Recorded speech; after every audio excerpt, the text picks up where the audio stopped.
অবশেষে ইরাকের মাটি থেকে তল্লি তপ্পা গোটাতে বাধ্য হল আমেরিকার সেনাবাহিনী।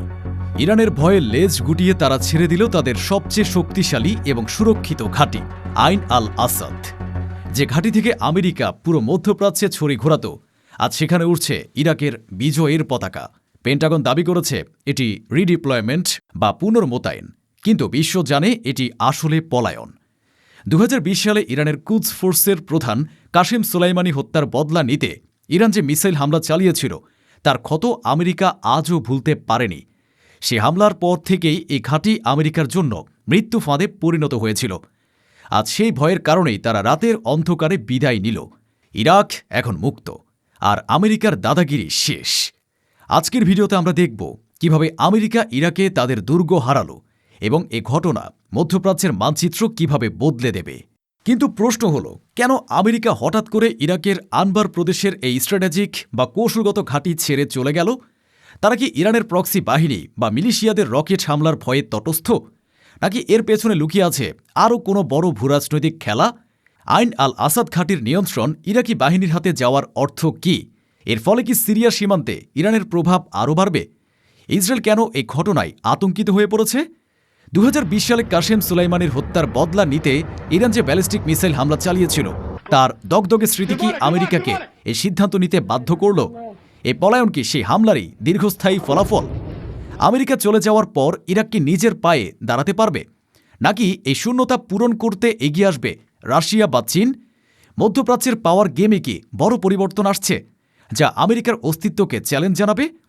এই সব প্রশ্নের উত্তর জানতে এবং আমেরিকার এই ঐতিহাসিক পরাজয়ের প্রতিটি মুহূর্ত দেখতে ভিডিওটিতে একটি লাইক দিয়ে শেষ পর্যন্ত আমাদের সাথেই থাকুন। চলুন ইরাকের মরুভূমি থেকে সত্যটা তুলে আনি। আইন আল আসাদ কোনো সাধারণ ঘাঁটি নয়।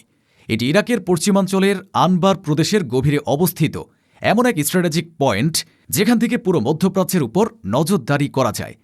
এখান থেকে আমেরিকা সিরিয়া সীমান্তের প্রতিটি গতিবিধি ট্র্যাক করত। আইএস বা ইসলামিক স্টেটের বিরুদ্ধে যুদ্ধের মূল কেন্দ্রবিন্দু ছিল এই ঘাঁটি। মরুভূমির করিডোর দিয়ে কে আসছে কে যাচ্ছে সব কিছু নিয়ন্ত্রণ করা হতো এখান থেকে।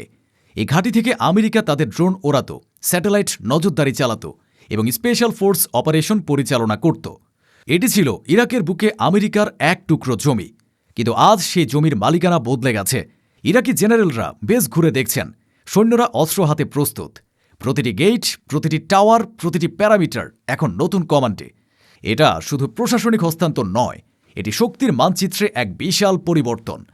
তবে আল আইন আসাদ ঘাঁটির গুরুত্ব শুধু এর অবস্থানের জন্য নয়, এর ভেতরে থাকা গোপন জগৎটির জন্যেও। পেন্টাগনের ভেতরের খবর হল, এই ঘাঁটির মাটির নিচে আমেরিকা তৈরি করেছিল এক বিশাল সাইবার ওয়ারফেয়ার সেন্টার। এখান থেকে তারা ইরান এবং সিরিয়ার রাডার জ্যাম করত এবং তাদের যোগাযোগ ব্যবস্থায় আড়ি পাতত। এটি ছিল আমেরিকার চোখ এবং কান। কিন্তু গত কয়েক বছর ধরে এই চোখ অন্ধ হয়ে আসছিল।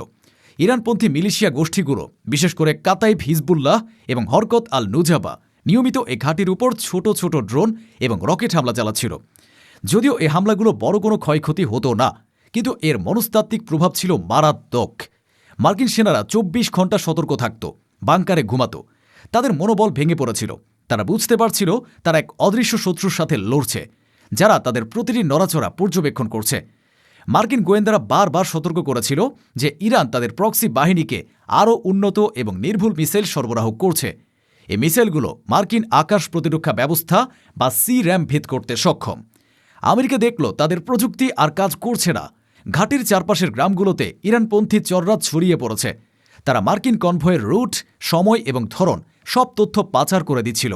ফলে আমেরিকা তাদের দুর্গের ভেতরেই অবরুদ্ধ হয়ে পড়েছিল। সবচেয়ে বড় ভয়ের কারণ ছিল ইনসাইড স্যাবোটাজ বা ভেতরের অন্তর্ঘাত। আমেরিকা ইরাকি সেনাদের প্রশিক্ষণ দিত, কিন্তু তারা নিশ্চিত হতে পারত না যে এই সেনাদের মধ্যে ইরানের চর নেই। এমন অনেক ঘটনা ঘটেছে যেখানে ইরাকি ইউনিফর্ম পরা ব্যক্তিরাই মার্কিন সেনাদের উপর গুলি চালিয়েছে। এই অবিশ্বাসের পরিবেশ ঘাঁটির পরিবেশকে বিষাক্ত করে তুলেছিল। জেনারেলরা ওয়াশিংটনকে রিপোর্ট পাঠাচ্ছিলেন, আমরা এখানে বসে আছি হাঁসের মতো, যে কোনো সময় শিকার হয়ে যাব। শেষ পর্যন্ত প্রশাসন এবং পেন্টাগন সিদ্ধান্ত নেয় আর ঝুঁকি নেওয়া যাবে না। হাজার হাজার মাইল দূরে বসে একটি অরক্ষিত ঘাঁটি রক্ষা করার চেয়ে সরে আসাই বুদ্ধিমানের কাজ। তারা তাদের গোপন সরঞ্জামগুলো নষ্ট করে দিয়েছে অথবা সাথে করে নিয়ে গেছে, কিন্তু তারা রেখে গেছে তাদের পরাজয়ের চিহ্ন। আইন আল আসাদের প্রতিটি দেওয়াল এখন সাক্ষী দিচ্ছে সুপার পাওয়ার আমেরিকাও ক্লান্ত হয়, ভয় পায় এবং শেষে পালিয়ে যায়। ইরাকের মরুভূমি আমেরিকার দম্ভকে শুষে নিয়েছে। আমেরিকা কেন পালালো? এর উত্তর খুঁজতে হলে আমাদের ফিরে যেতে হবে 2020 সালের জানুয়ারি মাসে, যখন আমেরিকা জেনারেল কাসেম সোলাইমানিকে হত্যা করেছিল। এর জবাবে ইরান আইন আল আসাদ ঘাঁটিতে 1 ডজনেরও বেশি ব্যালিস্টিক মিসাইল ছুড়েছিল। সে হামলায় ঘাঁটির রানওয়ে, রাডার এবং ব্যারাক ধ্বংস হয়ে গিয়েছিল। আমেরিকা দাবি করেছিল কোনো সেনা মারা যায়নি, কিন্তু পরে জানা যায় 100-এরও বেশি সেনার মস্তিষ্কে আঘাত বা ব্রেইন ইনজুরি নিয়ে হাসপাতালে ভর্তি ছিল। সে ঘটনার পর থেকেই আইন আল আসাদ মধ্যপ্রাচ্যের সবচেয়ে হাই রিস্ক বা উচ্চ ঝুঁকির সামরিক ঘাঁটিতে পরিণত হয়। আমেরিকা বুঝতে পারে তাদের পেট্রিয়ট মিসাইল ডিফেন্স সিস্টেম ইরানকে আটকাতে ব্যর্থ।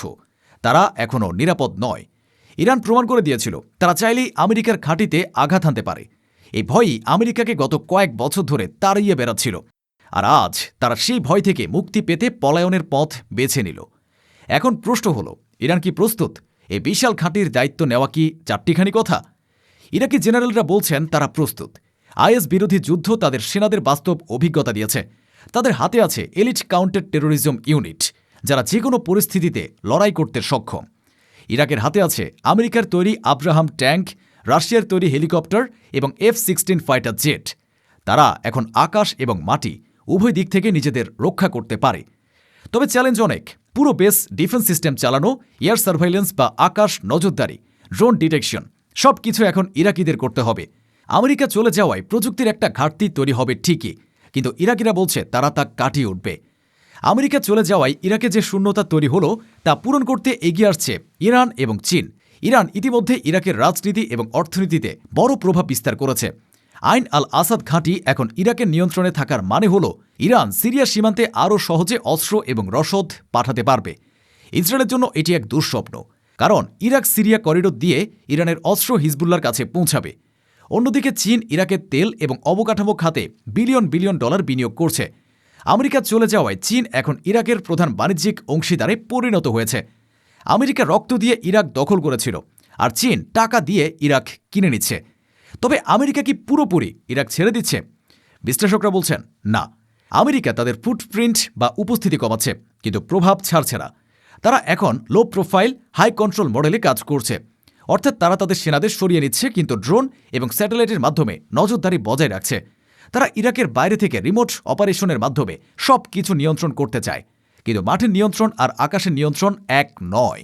মাটিতে যদি আপনার সেনা না থাকে, তবে আপনি সেই এলাকা নিয়ন্ত্রণ করতে পারবেন না। আমেরিকা ঝুঁকি কমাতে গিয়ে আসলে তাদের প্রভাবই কমিয়ে ফেলল। এই ঘটনায় সবচেয়ে বেশি চিন্তিত ইসরায়েল।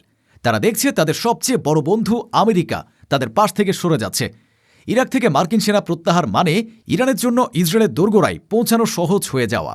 ইরানপন্থী মিলিশিয়া গ্রুপগুলো যেমন হার্স আল শাবি এখন ইরাকে আরও শক্তিশালী হবে। তারা আইন আল আসাদ ঘাঁটি ব্যবহার করে ইসরায়েলের বিরুদ্ধে হামলা চালানোর পরিকল্পনা করতে পারে। ইসরায়েল বুঝতে পারছে আমেরিকা তাদের একা ফেলে চলে যাচ্ছে। মধ্যপ্রাচ্যে এখন ইসরায়েলকে নিজের লড়াই নিজেদেরই করতে হবে। ইরাকের সামনে এখন 3টি বড় চ্যালেঞ্জ। 1. আইএসের পুনরুত্থান ঠেকানো। আমেরিকা চলে যাওয়ার সুযোগে আইএস এর স্লিপার সেলগুলো আবার মাথাচাড়া দিতে পারে। 2. ইরানপন্থী মিলিশিয়াদের নিয়ন্ত্রণ করা। এই গ্রুপগুলো ইরাকের সরকারের চেয়েও শক্তিশালী। তারা যদি আইন আল আসাদ ঘাঁটি দখল করতে চায়, তবে গৃহযুদ্ধ বেঁধে যেতে পারে। 3. রাজনৈতিক স্থিতিশীলতা। ইরাকের রাজনীতি এখনও বিভক্ত। আমেরিকা চলে যাওয়ায় বিভিন্ন গোষ্ঠী ক্ষমতার জন্য লড়াই করা শুরু করতে পারে। ইরাক সরকারকে এখন প্রমাণ করতে হবে যে তারা একটি স্বাধীন এবং শক্তিশালী রাষ্ট্র। প্রিয় দর্শক, আইন আল আসাদের এই হস্তান্তর প্রমাণ করে মধ্যপ্রাচ্যে আমেরিকার সূর্য অস্তমিত। তারা এসেছিল দখলদার হিসেবে, আর ফিরে যাচ্ছে পরাজিত হিসেবে। ইরাক এখন এক নতুন যুগে প্রবেশ করেছে। তাদের সামনে অনেক চ্যালেঞ্জ, কিন্তু তারা এখন স্বাধীন। ইরানের ভয় হোক আর কৌশলগত কারণেই হোক, আমেরিকার এই পলায়ন ইতিহাসের পাতায় লেখা থাকবে। আপনারা কি মনে করেন, আমেরিকা চলে যাওয়ার পর ইরাক কি ভালো থাকবে, নাকি ইরান পুরোপুরি ইরাক দখল করে নেবে? কমেন্টে আপনাদের মূল্যবান মতামত জানান। ভিডিওটি ভালো লাগলে লাইক দিন এবং শেয়ার করে বিশ্বকে জানিয়ে দিন আমেরিকার এই করুণ পরিণতির কথা। দেখা হবে পরবর্তী ভিডিওতে। ধন্যবাদ।